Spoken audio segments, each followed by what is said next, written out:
All monsters in the world of darkness have their own mythology that explains their existence and justifies the reason for their purpose and deeds, for good or for ill, and the Garou are no different. Hello, and welcome to my new lore video on Werewolf the Apocalypse. In the last video, we talked about what it's like and what it means to become Garou, and in this video, we'll talk about their cosmology. According to myth and lore passed down from generation to generation, Gaia created the world and all living things in it. Gaia is the earth and its related realms in both a physical and a spiritual sense, the mother goddess of all living things. Gaia is one of the first and most powerful spirits known to exist, and is believed to have created the Garou to serve as her warriors and agents both in the material and spirit worlds. When time began, Gaia released three primal forces upon the earth: the Weaver, the WYLD, and the Wyrm, known collectively as the Triat. The spirit world is complex, but werewolves can reduce all of its workings to these three primal forces.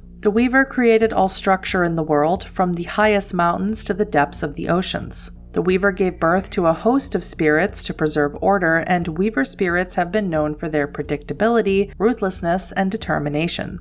Legions of them weave the fabric of reality, reinforcing the tapestry of creation. Mankind is Weaver's adopted child. To this end, Weaver implanted mortals with three gifts: dogma, science, and technology in order to survive. It has been said that, after the Impergium, Weaver vowed to never let her children become victims of persecution again. In the modern world, wherever law triumphs over anarchy, whenever technology is present in force, or when anyone rebuilds what has been torn down, werewolves claim that the spirits of the Weaver, often taking the form of spiders or insects, are scurrying nearby. The WYLD was the breath of life in the world, a generative force allowing the Weaver's creations to thrive. Wherever nature is alive, the WYLD is there. The spirits that serve it are capricious, effervescent, and unpredictable. Just as the Weaver brings order, the WYLD brings chaos, surging with energy wherever it could not be contained. Rebellion, frustration, and instinct all give it strength. Yet nature can also be gentle. Behind every serene glen and tranquil brook, the WYLD returns its energy.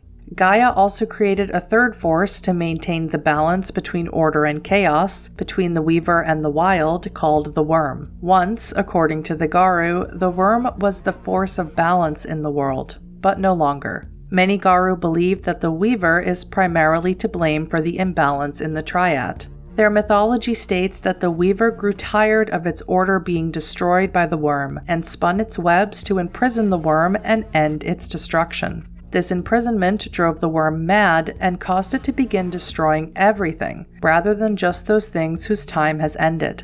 Confined and denied, the Wyrm went slowly mad, and creation fell out of balance. In the spirit world of the Umbra, werewolves can see these forces at work. Over the last few centuries, the spirits of the Wyrm have become more powerful than ever before. Beyond all other ideals, the greatest goal of the Garou is to protect all of creation by destroying the servants of the Wyrm. Savage and brutal and bestial though they may be, the Wyrm is pure decay, and its twisted spawn pose a significant opposition to the Garou. Wherever the Garou hunt the cruel and oppressive, they often find the traces of the spiritual corruption brought on by the Wyrm. They see its touch among the poor and desperate, forced to live in filth and eat trash to survive, lurking near families devastated by domestic violence and abuse, and surrounding the weak, the helpless, and the easily tempted. The Garou recognize three major aspects of the Wyrm, with its own legion of servitors. The Beast of War, also known as the Wyrm of Calamity, is a monster of senseless rage, and gluts itself on violence, destruction, and entropy. The Eater of Souls, also known as the Wyrm of Consumption, is a monster of greed, lust, and gluttony, and seeks to devour all of creation, feasting gleefully on matter, energy, and spirit. The Defiler Wyrm, also known as the Wyrm of Corruption, is a scheming entity of corruption and decay, and is the Wyrm's most insidious aspect.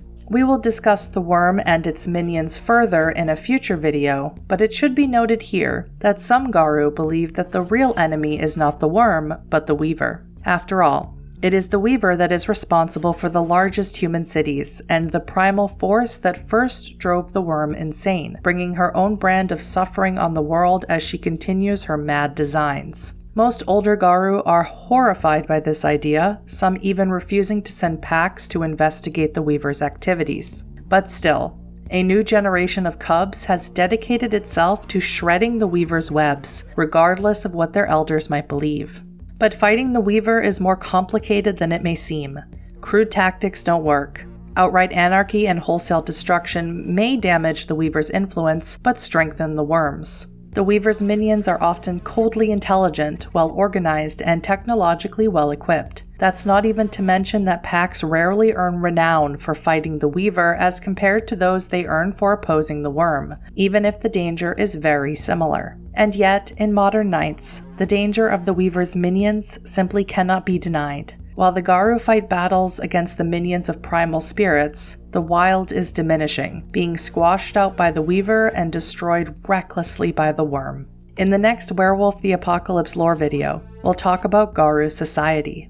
I make videos multiple times a week, and every Wednesday is either Werewolf or Wraith Wednesday, so if you enjoy what I do, please consider subscribing. I also have a Discord now, which I will leave in the description. Now ask yourselves this, Garou: when will you rage?